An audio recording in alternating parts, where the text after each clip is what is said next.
پچھلے ویڈیو میں جو منافق کی 3 علامتیں بتلائی گئی تھی، ان میں ایک علامت ہے جھوٹ بولنا۔ اللہ کے فضل و کرم سے کچھ باتیں اس پر آ گئی ہیں۔ اللہ تعالیٰ سے دعا کریں کہ اللہ ہمیں بھی جھوٹ بولنے سے ہماری حفاظت فرمائے اور آپ سب کی حفاظت فرمائے۔ اور منافق کی جو دوسری علامت ہے جو نبی کریم صلی اللہ علیہ وسلم نے اس حدیث میں بیان فرمائی ہے، وہ یہ ہے کہ جب وہ وعدہ کرے تو اس وعدے کی خلاف ورزی کرے۔ پہلی بات تو یہ سمجھ لینا چاہیے کہ ہم اور آپ محمد رسول اللہ صلی اللہ علیہ وسلم کے غلام ہیں۔ ہم سب کو حتی الامکان بچنے کی کوشش کرنا چاہیے کہ کوئی وعدہ ہم کریں اور اس کو پورا نہ کریں۔ اللہ تعالی ہم سب کی اس سے حفاظت فرمائے، بلکہ وعدہ کر کے اس وعدے کو پورا کرنے والے بنے،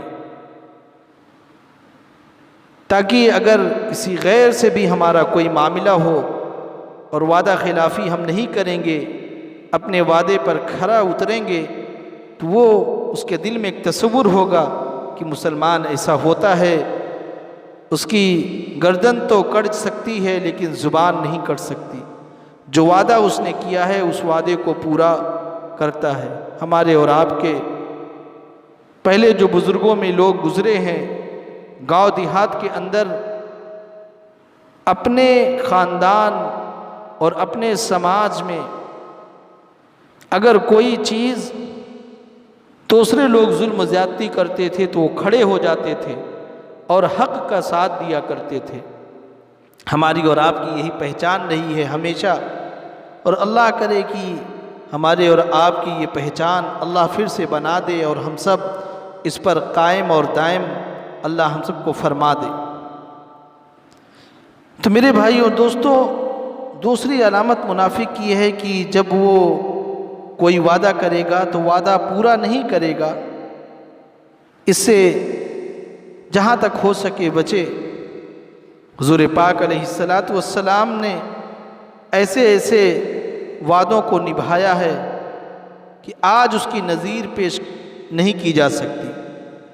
حضرت حذیفہ ابن یمان رضی اللہ تعالیٰ عنہ مشہور صحابی ہیں اور حضور اقدس صلی اللہ علیہ وسلم کے رازدار ہیں۔ جب یہ اور ان کے والد جناب نبی کریم صلی اللہ علیہ وسلم کی خدمت میں تشریف لا رہے تھے اور آپ صلی اللہ علیہ وسلم سے ملاقات کی غرض سے، اور حضرت حذیفہ ابن یمان رضی اللہ تعالیٰ عنہ جب ان کے والد اور حضرت حذیفہ ابن یمان مسلمان ہوئے تو مسلمان ہونے کے بعد رسول اللہ صلی اللہ علیہ وسلم کی خدمت میں مدینہ طیبہ آ رہے تھے۔ راستے میں ان کی ملاقات ابو جہل اور اس کے لشکر سے ہو گئی۔ اس وقت ابو جہل اپنے لشکر کے ساتھ حضور اقدس صلی اللہ علیہ وسلم سے لڑنے کے لیے جا رہا تھا۔ جب حضرت حذیفہ رضی اللہ تعالیٰ عنہ کی ملاقات ابو جہل سے ہوئی تو اس نے ان لوگوں کو پکڑ لیا اور پوچھا کہ کہاں جا رہے ہو؟ انہوں نے بتایا کہ ہم جناب نبی کریم صلی اللہ علیہ وسلم کی خدمت میں مدینہ منورہ تشریف لے جا رہے ہیں۔ ابو جہل نے کہا پھر تو ہم تمہیں نہیں چھوڑیں گے، اس لیے کہ تم مدینہ جا کر ہمارے خلاف جنگ میں حصہ لوگے۔ انہوں نے کہا ہمارا مقصد تو صرف حضور صلی اللہ علیہ وسلم کی ملاقات اور زیارت ہے، ہم جنگ میں حصہ نہیں لیں گے۔ ابو جہل نے کہا اچھا ہم سے وعدہ کرو، وہاں جا کر صرف ملاقات کرو گے لیکن جنگ میں حصہ نہیں لوگے۔ انہوں نے وعدہ کر لیا۔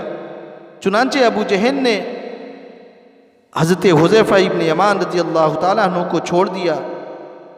جب آپ حضرت جناب نبی کریم صلی اللہ علیہ وسلم کی خدمت میں پہنچے تو اس وقت حضور اقدس صلی اللہ علیہ وسلم اپنے صحابہ اکرام کے ساتھ غزوہ بدر کے لیے مدینہ منورہ سے روانہ ہو چکے تھے اور راستے میں ملاقات ہو گئی۔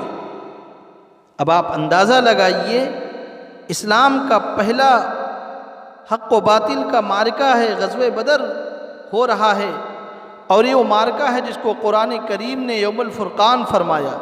یعنی حق و باطل کے درمیان فیصلہ کرنے والا معرکہ ہے، اور وہ معرکہ ہو رہا ہے جس میں جو شخص شامل ہو گیا وہ بدری صحابی کہلاتے ہیں۔ اور صحابہ اکرام میں بدری صحابہ کا بہت اونچا مقام ہے، اور اسماء بدریین بطور وظیفے کے پڑھے جاتے ہیں۔ ان کے نام پڑھنے سے اللہ تبارک و تعالی دعائیں قبول فرماتے ہیں۔ وہ بدریین جن کے بارے میں نبی کریم صلی اللہ علیہ وسلم نے پیشین گوئی فرما دی کہ اللہ تعالیٰ نے سارے اہل بدر جنہوں نے بدر کی لڑائی میں حصہ لیا ہے بخشش فرما دی ہے، ایسا معرکہ ہونے والا ہے۔ حضور اقدس صلی اللہ علیہ وسلم سے ملاقات ہوئی تو حضرت حذیفہ اور ان کے والد حضرت یمان رضی اللہ تعالی عنہما سارا قصہ سنا دیا۔ اس طرح راستے میں ابو جہل نے پکڑ لیا تھا، اور ہم نے یہ وعدہ کر کے بڑی مشکل سے اپنی جان بچائی ہے اور اس نے یہ کہا کہ ہم لڑائی میں آپ کے ساتھ نہیں چلیں گے اور حصہ نہیں لیں گے جنگ میں۔ پھر درخواست کی کہ یا رسول اللہ صلی اللہ علیہ وسلم، یہ بدر کا معرکہ ہونے والا ہے، آپ اس میں تشریف لے جا رہے ہیں، ہماری خواہش ہے کہ ہم بھی اس میں شریک ہو جائیں۔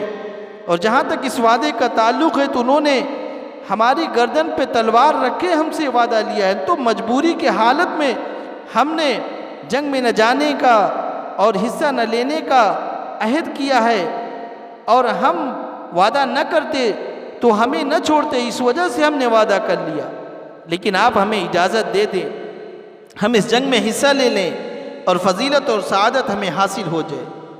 لیکن سرور دو عالم صلی اللہ علیہ وسلم نے جواب میں فرمایا، نہیں، تم وعدہ کر کے آئے ہو، زبان دے کر آئے ہو، اور اسی شرط پر تمہیں رہا کیا گیا ہے کہ تم وہاں جا کر محمد رسول اللہ صلی اللہ علیہ وسلم کی زیارت کرو گے، لیکن ان کے ساتھ جنگ میں حصہ نہیں لوگے، اس لیے میں نے تم کو جنگ میں حصہ لینے کی اجازت نہیں دیتا۔ وہ مواقع ہیں جہاں انسان کا امتحان ہوتا ہے، وہ اپنے زبان اور اپنے وعدے کا کتنا پاس کرتا ہے۔ اگر ہم اور آپ جیسا انسان ہوتے اور ہم اور آپ جیسے لوگ ہوتے تو ہزار قسم کے بہانے بنا لیتے اور بتلا لیتے کہ ان کے ساتھ جو وعدہ کیا تھا وہ سچے دل سے نہیں کیا تھا، وہ ہم سے زبردستی لیا گیا تھا، اور خدا جانے کیا کیا بہانے ہمارے ذہنوں کے اندر یاد آتے۔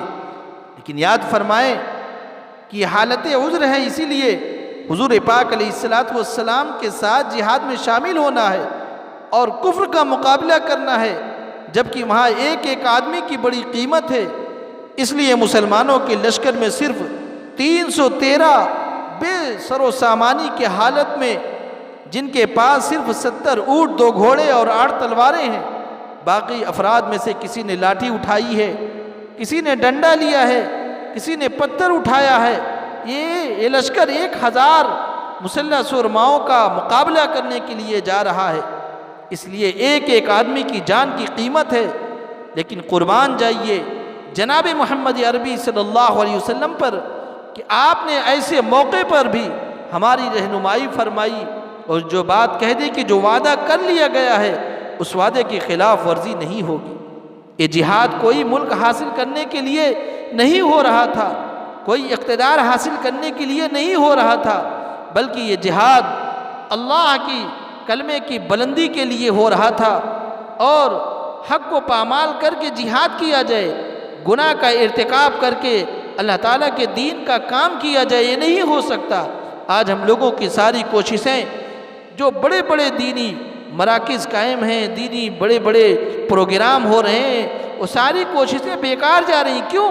اس وجہ سے کہ ساری کوششیں بے اثر ہو رہی ہیں۔ اس کی وجہ یہ ہے ہمیں چاہتے ہیں کہ گناہ کر کے اسلام کی تبلیغ کریں گے، گناہ کر کے اسلام کو نافذ کریں گے، ہمارے دل و دماغ میں ہر وقت 1000 قسم کے بہانے مسلط رہتی ہیں۔ چنانچہ کہا جاتا ہے اس وقت مصلحت کا تقاضا یہی ہے، چلو شریعت کے اس حکم کو نظر انداز کر دو، اور یہ کہا جاتا ہے کہ اس وقت مصلحت اس کے کام کے کرنے میں ہے، چلو یہ کام کر لو۔ لیکن وہاں تو ایک ہی مقصد تھا، یعنی اللہ تبارک و تعالیٰ کی رضا کا حاصل ہونا، نہ مال مقصود نہ تھا، نہ جو ہے کسی ملک پر قبضہ کرنا مقصود تھا، نہ اپنے کو بہادر کہلانا مقصود تھا، بلکہ مقصود یہ تھا کہ اللہ راضی ہو جائے، اللہ تعالیٰ کی رضا اسی میں ہے، جو وعدہ کیا گیا ہے اسی کو نبھاؤ۔ چنانچہ حضرت حذیفہ اور ان کے والد گرامی جناب حضرت یمان رضی اللہ تعالیٰ عنہما دونوں غزوے بدر جیسی فضیلت سے محروم رہ گئے، اس لیے دونوں جنگ میں شرکت نہ کر پائے۔ کیوں؟ اس وجہ سے کہ زبان دے کر آئے تھے۔ یہ ہے وعدے کا پورا کرنا۔ میرے بھائیوں دوستوں، اگر آج ہمیں دین پر چلنا ہے اور ہم سب یہ چاہتے ہیں کہ دنیا کے اندر بھی ہماری ترقی ہو، اللہ بھی ہم سے خوش ہو جائے، تو ہم اس بات کا دھیان دیں، اپنے زبان کا پاس لحاظ کریں، اپنے باتوں کا لحاظ کریں۔ آج عجیب باتیں ہو گئی، ہر وقت وعدے کیے جا رہے ہیں، لیکن جب پوچھا جاتا ہے کہ آپ نے وعدہ کیا تھا تو انہوں نے کہا یار ویسے کہہ دیا تھا، کوئی میرا پورا کرنے کا مقصد نہیں تھا۔ میرے بھائیوں دوستوں، ہمیں ان چیزوں سے بچنے کی ضرورت ہے۔ ہمیں چاہیے کہ ہم اللہ اور اس کے رسول کے سنت کے مطابق اپنے کام کو کرنے والے بنیں، اور جو ہم وعدہ کریں اس کا پورا لحاظ کریں۔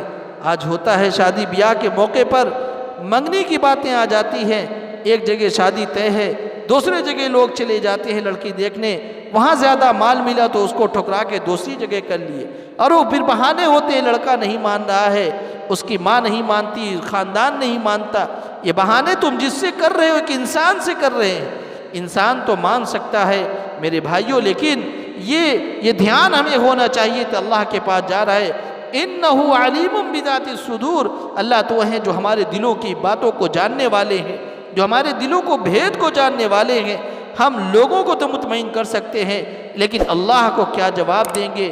اللہ رب العزت والجلال ہم سب کو کہنے سننے زیادہ عمل کی توفیق مرحمت فرمائے، اور وعدے کو پورا کرنے والا اللہ ہم سب کو بنائے، آمین۔